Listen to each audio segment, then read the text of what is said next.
ಚಪಾತಿ, ಅನ್ನ, ರೊಟ್ಟಿ, ghee rice, jeera rice ಎಲ್ಲದಕ್ಕೂ ಸೂಪರ್ ಕಾಂಬಿನೇಷನ್ ಅಂತಲೇ ಹೇಳ್ಬೋದು. ಇವತ್ತಿನ ವೀಡಿಯೋದಲ್ಲಿ ನಾನು ರಾಜ್ಮಾ ಮಸಾಲ ಮಾಡೋದನ್ನು ತೋರಿಸ್ತಾ ಇದ್ದೀನಿ. ಬನ್ನಿ ವಿಡಿಯೋನ ಶುರು ಮಾಡೋಣ. ವಿಡಿಯೋ ಶುರು ಮಾಡೋಕ್ಕೂ ಮುಂಚೆ ಯಾರೆಲ್ಲ ಮಲೆನಾಡು ಹುಡುಗಿ ಬಿಂದು ಯೂಟ್ಯೂಬ್ ಚಾನೆಲ್ನ ಫಸ್ಟ್ ಟೈಮ್ ನೋಡ್ತಾ ಇದ್ದೀರೋ, ವಿಡಿಯೋ ಇಷ್ಟ ಆದರೆ ಚಾನಲ್ನ ಸಬ್ಸ್ಕ್ರೈಬ್ ಮಾಡಿಕೊಂಡು ಒಂದು ಲೈಕ್ ಮಾಡಿ, ಹಾಗೆ ಹೆಚ್ಚಿನ ಜನಕ್ಕೆ ಈ ವಿಡಿಯೋನ ಶೇರ್ ಮಾಡಿ. ಮೊದಲಿಗೆ ಇಲ್ಲಿ ನಾನೊಂದು ಕುಕ್ಕರ್ನ ಬಿಸಿ ಮಾಡ್ಕೊಳ್ಳೋದಕ್ಕೆ ಇಟ್ಕೊಂಡಿದ್ದೀನಿ. ಇವಾಗ ಇದಕ್ಕೆ ನಾನು ದೊಡ್ಡ ಸ್ಪೂನಲ್ಲಿ 3 ಸ್ಪೂನ್ ಆಗೋಷ್ಟು ಎಣ್ಣೆನ ಹಾಕ್ಕೊಳ್ತಾ ಇದ್ದೀನಿ. ಎಣ್ಣೆ ಬಿಸಿ ಆದ್ರ ಮೇಲೆ ಇದಕ್ಕೆ ನಾನು ಬಿರಿಯಾನಿ ಎಲೆ ಇರುತ್ತಲ್ವ ಅದು, ಹಾಗೆ 1 ಸ್ಪೂನ್ ಆಗೋಷ್ಟು ಜೀರಿಗೆ, 2 ಚಕ್ಕೆ, ಹಾಗೆ 5 ರಿಂದ 6 ಲವಂಗ, 2 ಏಲಕ್ಕಿನ ಹಾಕ್ಕೊಳ್ತಾ ಇದ್ದೀನಿ. ಇದನ್ನು ಲೋ ಫ್ಲೇಮ್ನಲ್ಲೇ ಇಟ್ಕೊಂಡ್ಬಿಟ್ಟು ಘಮ ಬರೋವರೆಗೂ ಇದನ್ನು ಚೆನ್ನಾಗಿ ನಾವು ಫ್ರೈ ಮಾಡ್ಕೊಬೇಕಾಗತ್ತೆ. ಇವಾಗ ಇದು ಎಲ್ಲ ಘಮ ಬರೋಕ್ಕೆ ಶುರುವಾಗಿದೆ. ಇವಾಗ ಇದಕ್ಕೆ ನಾನು 2 ಸುಲಿದಿರುವಂತಹ ಬೆಳ್ಳುಳ್ಳಿನ ಜಜ್ಕೊಂಬಿಟ್ಟು ಹಾಕ್ಕೊಂಡು 1 ನಿಮಿಷ ಇದನ್ನು ಚೆನ್ನಾಗಿ ಫ್ರೈ ಮಾಡ್ಕೊಳ್ತಾ ಇದ್ದೀನಿ. ಈಗ ಬೆಳ್ಳುಳ್ಳಿ ಎಲ್ಲ ಚೆನ್ನಾಗಿ ಫ್ರೈ ಆಗಿದೆ. ಇವಾಗ ಇದಕ್ಕೆ ನಾನು 4 ಉದ್ದುದ್ದಕ್ಕೆ ಹೆಚ್ಚಿಟ್ಟಿರುವಂತಹ ಈರುಳ್ಳಿನ ಹಾಕ್ಕೊಂಡು ಫ್ರೈ ಮಾಡ್ಕೊಳ್ತಾ ಇದ್ದೀನಿ. ಇದು ಕೂಡ ಸ್ವಲ್ಪ ಕಲರ್ ಚೇಂಜ್ ಆಗಬೇಕು, ಅಲ್ಲಿವರೆಗೂ ಫ್ರೈ ಮಾಡ್ಕೊಳ್ಳೋಣ. ನೋಡಿ, ಇಷ್ಟಾದರೆ ಸಾಕಾಗತ್ತೆ. ಈ ಟೈಮ್ನಲ್ಲಿ ನಾನಿಲ್ಲಿ 1 ಟೀ ಸ್ಪೂನು ಆಗುವಷ್ಟು ಅರಿಶಿನ ಪುಡಿನ ಹಾಕ್ಕೊಳ್ತಾ ಇದ್ದೀನಿ. ಹಾಗೆ ಖಾರಕ್ಕೆ ನೋಡಿಬಿಟ್ಟು ನೀವು ಎಷ್ಟು ಮೆಣಸಿನ ಪುಡಿ ಬೇಕು ಅಂತ ಹಾಕ್ಕೊಳ್ಳಿ.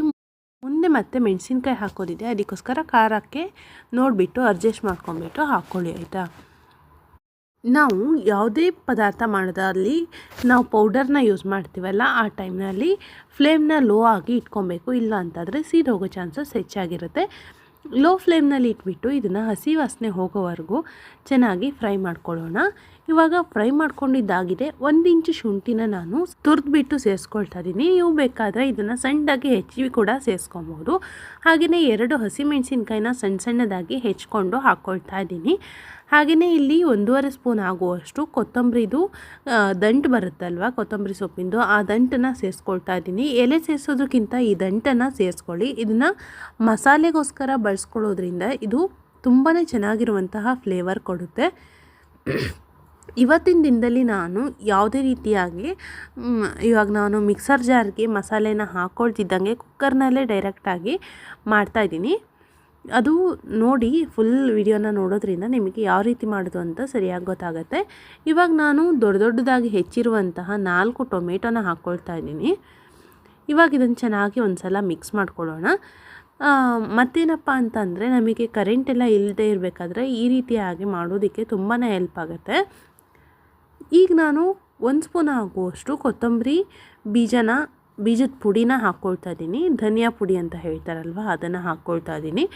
ಇದನ್ನು ಕೂಡ ಚೆನ್ನಾಗಿ ಒಂದು ಸಲ ಹೀಗೆ ಮಿಕ್ಸ್ ಮಾಡ್ಕೊಳ್ಳೋಣ.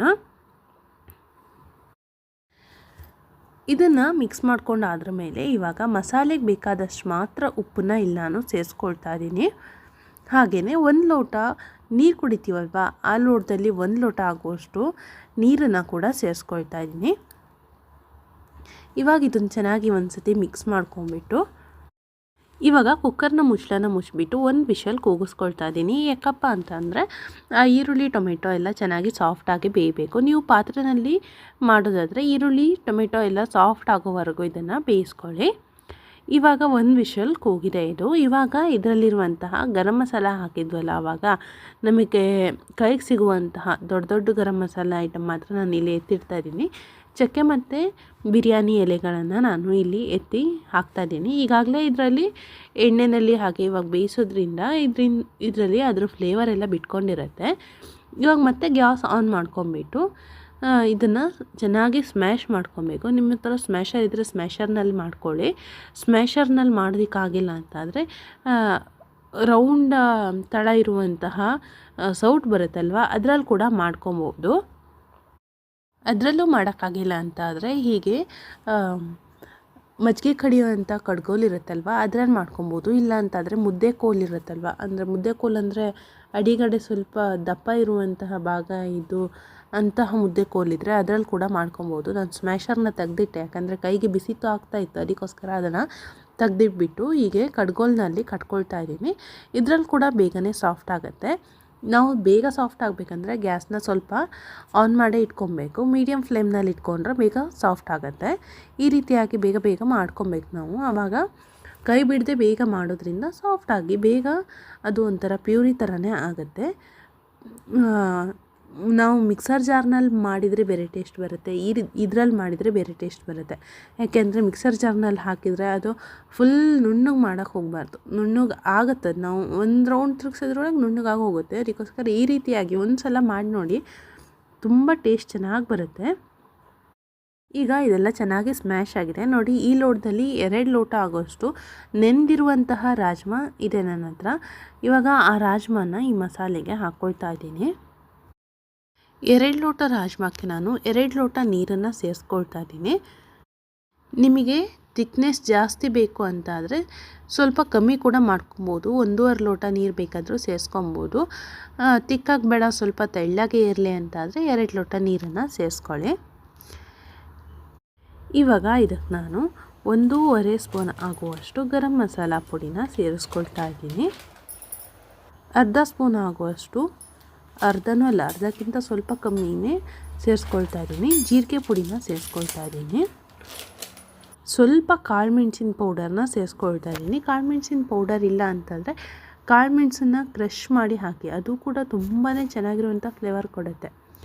ಇವಾಗ ರುಚಿಗೆ ಬೇಕಾದಷ್ಟು ಉಪ್ಪನ್ನು ಸೇರಿಸ್ಕೊಳ್ತಾ ಇದ್ದೀನಿ. ಉಪ್ಪನ್ನು ನೋಡಿಬಿಟ್ಟು ಸೇರಿಸ್ಕೊಳ್ಳಿ, ನಾವು ಆವಾಗಲೇ ಸೇರಿಸಿದ್ದೀವಿ. ಹಾಗೆ ಖಾರ ಕಮ್ಮಿ ಅನ್ನಿಸ್ತು, ಅದಕ್ಕೋಸ್ಕರ ಖಾರಕ್ಕೆ ಸ್ವಲ್ಪ ಮೆಣಸಿನ ಪುಡಿನ ಕೂಡ ಸೇರಿಸ್ಕೊಳ್ತಾ ಇದ್ದೀನಿ. ಇವಾಗ ಒಂದು ಸಲ ಇದನ್ನು ಚೆನ್ನಾಗಿ ಮಿಕ್ಸ್ ಮಾಡ್ಕೊಳ್ಳೋಣ. ನೀವು ಮಾರ್ಕೆಟ್ನಲ್ಲಿ ಇದು ರಾಜ್ಮಾ ಮಸಾಲ ಪೌಡರ್ ಅಂತ ಸಿಗುತ್ತೆ, ಅದನ್ನು ಕೂಡ ಹಾಕ್ಕೊಬೋದು. ಅದು ಕೂಡ ತುಂಬ ಒಳ್ಳೆ ಟೇಸ್ಟನ್ನು ಕೊಡುತ್ತೆ. ನಿಮ್ಮ ಹತ್ರ ಅದಿಲ್ಲ ಅಂತಾದರೆ ಸ್ವಲ್ಪ ಆಮ್ಚೂರ್ ಪೌಡ್ರ್ ಇದ್ದರೆ ಅದನ್ನು ಕೂಡ ಹಾಕ್ಕೊಳ್ಳಿ, ತುಂಬ ಚೆನ್ನಾಗಿರುವಂಥ ಟೇಸ್ಟ್ ಕೊಡುತ್ತೆ. ಈಗ ಮೇಲ್ಗಡೆಯಿಂದ ಕಸೂರಿ ಮೇಥಿನ ಸ್ವಲ್ಪ ಹೀಗೆ ಕೈನಲ್ಲಿ ಉಜ್ಜಿಬಿಟ್ಟು ಹಾಕ್ಕೊಳ್ಳೋಣ. ಈಗ ಒಂದು ಕುದಿ ಬರಬೇಕು. ಕುದಿ ಬಂದ್ರ ಮೇಲೆ ಇವಾಗ ಕುಕ್ಕರ್ನ ಮುಚ್ತಾ ಇದ್ದೀನಿ. ಕುಕ್ಕರ್ನ ಮುಚ್ಚಿಬಿಟ್ಟು ಒಂದು 6 ವಿಷಲ್ನ ತೆಗೆಸ್ಬೇಕು. 6 ವಿಷಲ್ ತೆಗೆಯೋದ್ರಿಂದ ರಾಜ್ಮಾ ಸಾಫ್ಟಾಗಿ ಬರುತ್ತೆ. 6 ವಿಷಲ್ ಕೂಗ್ಬಿಟ್ಟು ಕುಕ್ಕರ್ ಕೂಡ ತಣ್ಣದಿದೆ. ಇವಾಗ ನೋಡೋಣ ಯಾವ ರೀತಿಯಾಗಿದೆ ಅಂತ.